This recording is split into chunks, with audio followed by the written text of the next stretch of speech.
इस वीडियो में हम लोग बिहार बोर्ड वर्ग 8 प्रश्नावली 10.2 का क्वेश्चन नंबर 1 से देखेंगे। तो यहाँ पर देखिए क्वेश्चन नंबर 1 में क्या कह रहा है।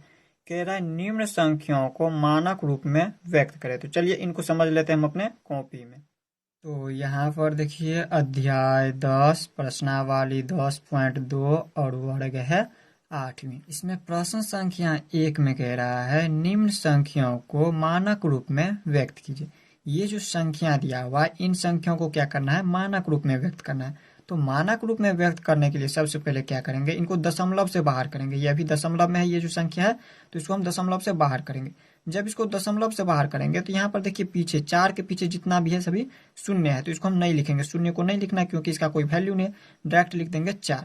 इसमें लिखेंगे 4 और इसके बाद हम क्या करेंगे, इसमें बट्टे में यानी कि भाग कर देंगे। भाग कितना से करेंगे, तो हम यहाँ पर देखिए दशमलव की जगह पर लिख देंगे 1 और इसमें कितना संख्या है दशमलव के बाद उतना संख्या इसमें डाल देंगे। तो यहाँ पर लिखेंगे 1 2 3 4 5 6 7 8 9 संख्या है, तो हम 9 ठो शून्य डाल देंगे इसमें। 1 2 3 4 5 6 7 8 9 शून्य डाल देंगे। अब इससे आगे हम क्या लिखेंगे, इसमें लिखेंगे 4 और बट्टे में देखिए इसमें लिखेंगे 10 की घात, कितना शून्य था इसमें 9 ठो, तो हम लिखेंगे 9। अब इसे हमें क्या करना है, इसको हमें लिखना है 4 गुने में। देखिए ये हमारा विभाग में है 10 की घात 9, तो इसे गुना में ले जाना है। जब गुना में ले जाएंगे तो ये हमारा क्या हो जाएगा, माइनस में हो जाएगा। 10 की घात ये जो घात होगा ये माइनस में हो जाएगा। अब कहिएगा ये माइनस में क्यों होगा, क्योंकि यहाँ पर देखिए हमें पता है, यहाँ पर समझ आते हैं आपको। यहाँ पर जब इस तरीका से दिया होता है 1 बट्टे में a की घात m बराबर होता है a की घात माइनस m, तो इस तरह से ये दिया हुआ है, ये बट्टे में दिया है, ये नीचे दिया है और इसको जब ऊपर ले जाएंगे तो ये क्या चीज में हो जाएगा, a की घात माइनस m है। तो इसी तरह से a की जगह पर 10 है तो 10, ई जो 1 की जगह पर 10 है तो 10 और इनकी घात माइनस में m, तो इनको घात में लगा दिए माइनस में, ये 9 है, तो इस तरह से लिख दिए। यही क्या हो गया इसका आंसर।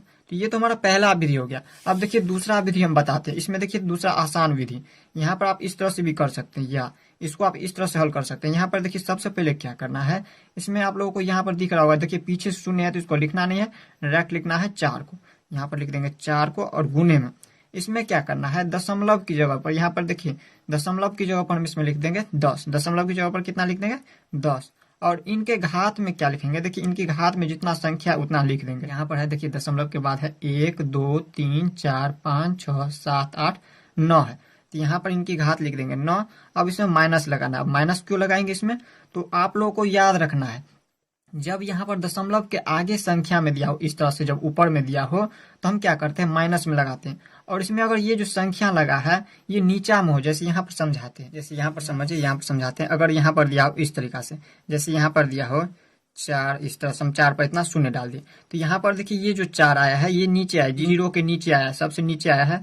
इसमें यहाँ पर इसका घात में जो होगा वो हमारा प्लस में होगा हमेशा। और अगर यहाँ पर इस तरह से दिया हो, जैसे यहाँ पर 0.004 ऊपर आ गया, इनकी संख्या में ये जो 4 आया ऊपर आ गया है, तो इसमें इनकी घात में जो होगा, इनकी घात में होगा वो हमारा माइनस में लग जाएगा। तो यहाँ पर देखिए ये ऊपर में दिया हुआ था, ये जो है इनकी यहाँ पर 4 जो दिया है इसी तरह से दिया है तो ये माइनस में लग गया। अगर इस तरह से दिया होता, यहाँ पर 4 अगर नीचे होता तो ये हमारा हमेशा इनकी घात प्लस में होता। तो ये हो गया इसका आंसर। दूसरा विधि भी आप लोग समझ गए।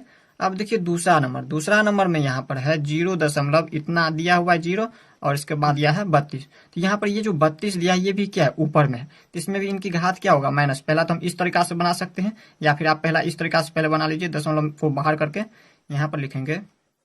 या देखिए जब भी दशमलव में रहे तो हम क्या कहते हैं, इसको इस तरह से पढ़ते हैं 3 2 करके।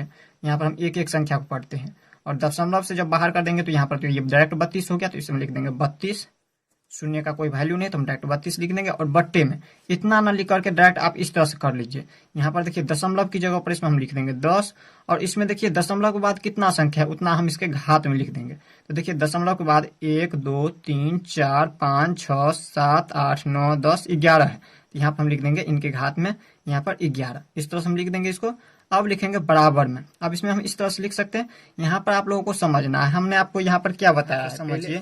अगर इस तरीका से दिया हो, देखिए यहाँ मानक रूप में लिखने के लिए हम क्या करते हैं, मानक रूप में लिखने के लिए उसे 1 या 1 से बड़ी तथा 10 से छोटी संख्या में लिखा जाता है। यहाँ पर कह रहा है मानक रूप में लिखने के लिए जो है इनकी संख्या, यहाँ पर ये जो 32 दिया ऊपर में, इसको हम इस तरीका से नहीं लिखेंगे। वो जो है 1 से बड़ा हो सकता है या फिर 1 के बराबर हो सकता है, और 10 से क्या होगा, छोटा होगा। ये जो 10 है इनसे छोटा होगा। इनसे छोटा क्या होगा, 9.9 हो जाएगा इनसे छोटा, यानी कि 1 से लेके इतना तक के बीच में अगर आ गया तो वो हमारा मानक रूप में होगा। और इससे अगर बड़ा हो गया तो वो हमारा जब जैसे ही होगा तो ये हमारा 10 हो जाएगा, या फिर 11, 12, 13, इस तरह से वो हमारा मानक रूप में कभी भी नहीं होगा। जिस तरह से यहाँ पर ये 32 है, तो इससे भी क्या करना है, 32 को हमें छोटा करना है। इसको हम दशमलव में बदल देंगे। जब दशमलव में देखिए, पहले हम इसको समझा देते हैं। तो इसमें हम देखिए जैसे हम यहाँ पर समझा रहे हैं, जैसे यहाँ पर है 4.62, तो यहाँ पर देखिए ये 1 से बड़ा है और इनसे छोटा है, इतना के बीच में ही है ये, तो इसको है ये हम पर मानक रूप में हो जाएगा ये। और इसे आप लोगों को याद रखना है, गुना में ये हमेशा 10 की घात में ही आएगा। यहाँ पर जब भी होगा ये 10 के घात में ही होगा कुछ भी, यहाँ पर हमेशा 10 लगेगा। लेकिन इनकी पीछे वाली संख्या जो ये हमेशा 1 से बड़ा हो सकता है, या 1 के बराबर हो सकता है, या फिर इतना तक हो सकता है। लेकिन ये 10 में नहीं आएगा कभी भी, 2 संख्या में ये कभी भी नहीं आएगा। इस तरह से भी आप समझ सकते हैं। यहाँ पर देखिए एक संख्या के बाद हमेशा दशमलव लगा देना आप लोगों को। तो यहाँ पर देखिए ये 2 संख्या में है, तो इसे आप लोगों को एक संख्या बाद क्या करना है, दशमलव लगा देना इस तरह से। अब जब दशमलव में देखिए पहले से दिया रहता था तो हम क्या करते थे, भाग करते थे इस तरह से।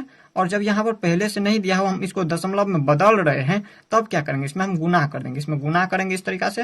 गुना कितना से करेंगे, तो दशमलव की जगह पर इसमें लिखेंगे 1, और इसके बाद देखिए दशमलव के बाद एक संख्या तो 1 शून्य डाल देंगे इस तरह से।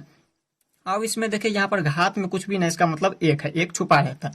तो देखिए इस तरह से जब दिया रहे, यहाँ पर देखिए पहले तो इसको लिख दीजिए 3.2, और इसके बाद गुना का चिन्ह। गुना का चिन्ह जब इस तरह से दिया हो, 10 की घात, देखिए दोनों की आधार क्या समान है, दोनों में बटे में है, यानी कि भाग में है, दोनों में 10 है आधार।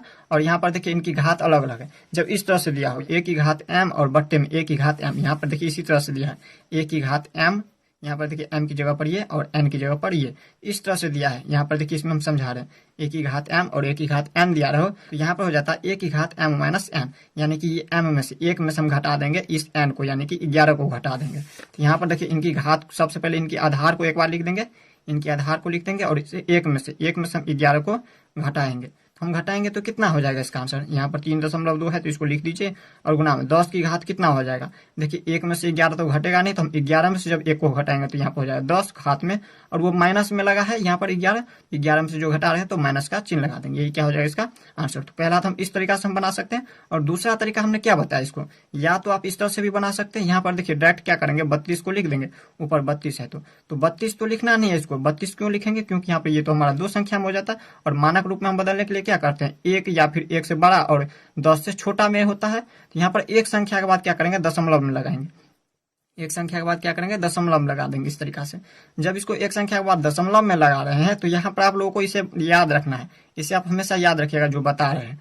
यहाँ पर देखिए इस दशमलव के बाद यहाँ पर हम दशमलव लगा रहे हैं ना इसमें, तो इसमें जो इस बीच में दशमलव लगा रहे हैं, एक संख्या के बाद 3.2 लगा रहे हैं, तो यहाँ से लेके यहाँ तक, इन दशमलव से लेके इन दशमलव के बीच में आप लोगों को देखना है कितना संख्या है, तो हम उसके घात में उतना लिख देंगे, गुना में 10 की घात, जैसे दशमलव की जगह पर लिख देंगे 10, और इसमें देखेंगे इस बीच में, यहाँ पर इस दशमलव से लेके और इस दशमलव के बीच में कितना संख्या आ रहा है, 1 2 3 4 5 6 7 8 9 10, तो यहाँ पर इनकी घात में लिख देंगे 10। और हमने आपको क्या बताया, जब भी यहाँ पर दशमलव के बाद इस तरह से जब दिया रहे, यहाँ 32 ऊपर में दिया रहे, तो हम क्या करते हैं, माइनस में लगा देते हैं, तो इसमें माइनस लगा देंगे। यही क्या हो जाएगा, इसका आंसर हो जाएगा। तो पहला विधि या फिर दूसरा विधि, जो भी विधि अच्छा लगा हो उस तरह से आप लोगों को बना लेना है। तो दूसरा नंबर भी समझ ले। अब हम समझ लेते हैं तीसरा नंबर। देखिए थोड़ा इसको ऊपर कर लेते हैं सबसे पहले, इसके बाद बनाते हैं हम तीसरे नंबर को। अब देखिए तीसरा नंबर में यहाँ पर दिया है फिर से दशमलव में, तो सबसे पहले हम क्या करेंगे, इसको दशमलव से बाहर करेंगे तीसरा नंबर में, तो दशमलव से इसको बाहर कीजिए। तो इसमें हम क्या करेंगे, देखिए दशमलव से बाहर करेंगे तो इसमें देखिए ये शून्य का कोई वैल्यू नहीं, तो डायरेक्ट लिख देंगे 397 को, 397 लिख दीजिए। और इसके बाद देखिए यहाँ पर हम बट्टे में दशमलव की जगह पर लिख देंगे 10, इसमें डायरेक्ट करें दशमलव की जगह पर लिख देंगे 10, और इसकी संख्या देखिए घात में कितना लिखेंगे, जितना इसके आगे संख्या है, दशमलव के बाद जितना आगे संख्या है उतना हम इसके घात में लिख देंगे। कितना है संख्या, 1 2 3 4 5 6 7 8 9 10 11 12 संख्या, तो यहाँ पर हम इसके घात में लिख देंगे 12।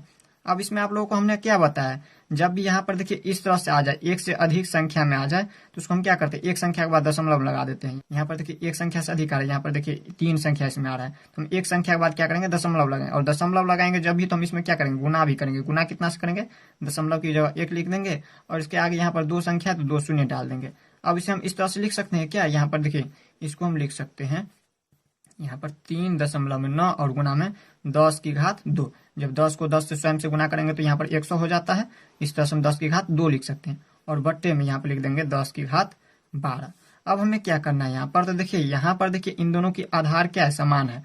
तब यहाँ पर हम क्या करेंगे, घात में यहाँ पे क्या करेंगे, इस घात में से इस घात को घटा देंगे, m-n हो जाता है जब भाग में रहता है। तो इसको तो पहले लिख दीजिए 3.9 और गुना में हम क्या करेंगे 10⁻, ये 2 में से हम 12 को घटा देंगे, 2 में से घटाएंगे 12 को, तो यहाँ पर क्या हो जाएगा, यहाँ पर बराबर में आंसर आ जाएगा 3.9 और गुना में 10⁻2 में से हम घटाएंगे 12। तो यहाँ पर देखिए 2 में से 12 घटेगा नहीं, तो यहाँ पर हम जो है 12 में से 2 को घटाएंगे, तो यहाँ पर हो जाएगा 10 और यहाँ पर 12 का चिन्ह क्या है, माइनस, तो माइनस का चिन्ह हो जाएगा, यही हो जाएगा इसका आंसर। देखिए दूसरा विधि अगर हम बताने लगे तो वीडियो लंबा हो जाएगा, इसलिए हम डायरेक्ट यहाँ पर बता रहे हैं। अब आप लोगों को इसी तरह से समझ लेना है। देखिए चौथा नंबर में इसी तरह से अब यह, अब देखिए हमने आपको क्या बताया हुआ था, जब दशमलव में था और वो ऊपर में संख्या रहता था इस तरीका से, तो हम क्या करते थे, यहाँ पर माइनस में लगाते थे जब ऊपर ले जाते थे। तो पहला नंबर और दूसरा नंबर में हमने आपको बताया हुआ था। और इसमें देखिए ये नीचे में है तो ये कभी भी माइनस में नहीं होगी, इसका जो है घात होगा वो प्लस में हो जाएगा। तब इसको हम किस तरह से बनाएंगे, चौथा नंबर इस तरह से भी कर सकते हैं। यहाँ पर देखिए एक संख्या के बाद क्या करना है, दशमलव में लगा देना है। यहाँ पर मानक रूप में लिखने के लिए क्या करते हैं, हम एक संख्या के बाद दशमलव लगा देते हैं। तो यहाँ पर हम क्या करेंगे 7, और देखिए यहाँ पर देखिए 7 और दशमलव में लिखेंगे 7 6, और उसके बाद गुना में लिख देंगे, इसके घात में लिखेंगे। देखिए दशमलव की जगह यहाँ पर 10 लिख देंगे, दशमलव की जगह पर यहाँ पर लिख देंगे 10, और इसके आगे देखिए दशमलव के बाद यहाँ पर कितना संख्या उतना हम इसके घात में लिख देंगे। 1 2 3 4 5 6 7 8 9 10 11 है, तो यहाँ पर हम लिख देंगे 11, यही कहा जाएगा इसका आंसर। या फिर आप दूसरा विधि देखिए, लंबा इसको करना चाहे तो आप इस तरह से लंबा भी कर सकते हैं। इसको लंबा करना चाहे तो हम इसमें लिख देंगे, देखिए सबसे पहले लिखेंगे 776 और गुना में लिख देंगे इस तरह से, यहाँ पर लिख देंगे कितना संख्या हो जाएगा। यहाँ पर एक पर देखिए इसमें कितना शून्य, 1 2 3 4 5 6 7 8 9 शून्य लिख सकते हैं एक पर जब 9 शून्य डाल देंगे 2 2 4 5 6 7 8 9 इस तरह से लिख देंगे। जब इसको गुना कीजिए इतना से तो इतना ही आ जाएगा, याद रखिएगा। तो हम यहाँ पर लिखेंगे, या यहाँ पर क्या लिख सकते हैं, इसको सबसे पहले दशमलव में बदलना है, दशमलव में बदलेंगे तो यहाँ पर हो जाएगा 7.76 और गुना में देखिए दशमलव की जगह पर हम लिख देंगे 1, और इसमें क्या कितना संख्या है दशमलव के बाद 1 2, तो हम इतना से हम गुना कर देंगे इसको, और इसके बाद यहाँ पर इतना है तो इतना लिख दीजिए। 9 शून्य है, 2 2 4 5 6 7 8 9। अब हम इसमें क्या करेंगे, यहाँ पर लिखेंगे 7.76 गुना में 10⁻2 और गुना में 10 कितना हो जाएगा, इसमें 9 शून्य है तो 9 हो जाएगा।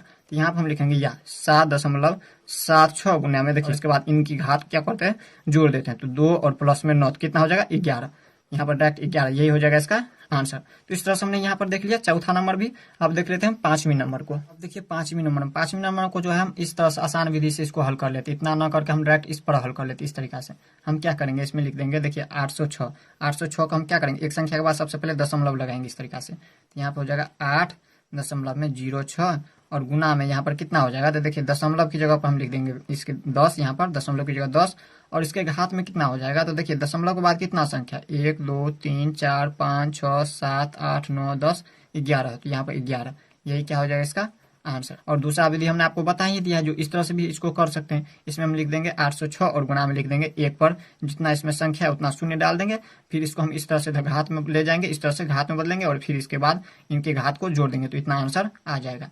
तो इस तरह से समझ गए पांचवीं नंबर। अब देखिए छठी नंबर में भी क्या करेंगे, यहाँ पे लिख देंगे 4 दशमलव, इसमें दशमलव लगाएंगे एक संख्या के बाद, तो यहाँ पर 4.6035 और उसके बाद गुना में हम देखिए दशमलव की जगह पर इसमें लिख देंगे 10 और इसके घात में देखिए दशमलव के बाद जितना संख्या उतना इसके घात में लिख देंगे 1 2 3 4 5 6 7 8 9, तो यहाँ पर लिख देंगे 9, यही हो जाएगा इसका आंसर। और दूसरा विधि देखिए हम यहाँ पर बता दे रहे हैं, यहाँ पर देखिए पांचवीं नंबर में नहीं बताया, इसमें हम बता दे रहे हैं, वीडियो लंबा हो रहा है इसलिए हमने यहाँ पर नहीं बताया इतना। तो यहाँ पर हम क्या करेंगे, इसमें देखिए यहाँ पर इस तरह से हल कर सकते हैं, यहाँ पर लिख सकते हैं 460 35 और गुना में लिख सकते हैं 1 पर कितना शून्य, 2 2 4 5 शून्य रख देंगे, इस तरह से हम 5 शून्य रख देंगे, 2 2 4 1 5 शून्य। अब हम इसमें क्या करेंगे, इसको ऊपर कर लेते हैं। अब हम इसमें क्या करेंगे, यहाँ पर लिखेंगे बराबर में, देखिए इसमें हम क्या करेंगे, इसको दशमलव में बदलेंगे, दशमलव में बदलेंगे तो क्या हो जाएगा 4 दशमलव, इसमें एक संख्या के बाद दशमलव लगाएंगे, एक संख्या के बाद दशमलव लगा दिए, उसमें लिखेंगे 6035 और गुना में देखिए दशमलव की जगह पर 1 और इसमें कितना संख्या 4 संख्या, तो 4 शून्य डाल देंगे इस तरह से, 2 2 4 शून्य डाल देंगे और गुना में इसमें कितना संख्या है, इसमें 5 शून्य है तो 5 शून्य डाल दीजिए, 2 2 4 5 शून्य, देखिए 2 2 4 5 शून्य डाल दिए। अब इसमें हम क्या करेंगे, घात के रूप में लिखेंगे, तो 4.6035 और गुना में इसको घात में लिखेंगे तो कितना हो जाएगा 1 2 3 4 है तो 10 की घात 4 हो जाएगा, और गुना में इसमें 5 शून्य है तो 10 की घात 5 हो जाएगा। तो यहाँ पर हो जाएगा देखिए 4.6035, और गुना में देखिए 4 की घात, यहाँ पर देखिए जब दोनों के आधार समान हो तो एक बार आधार को लिख देते हैं, और गुना में हो तो हम इनकी घात को क्या करते हैं, जोड़ देते हैं सूत्र से। तो आप लोगों को समझ आएगा। पहला ये हमारा पहला विधि हो गया और ये हमारा दूसरा विधि हो गया। इसमें जो भी विधि अच्छा लगे उस तरह से आप लोग बना सकते हैं।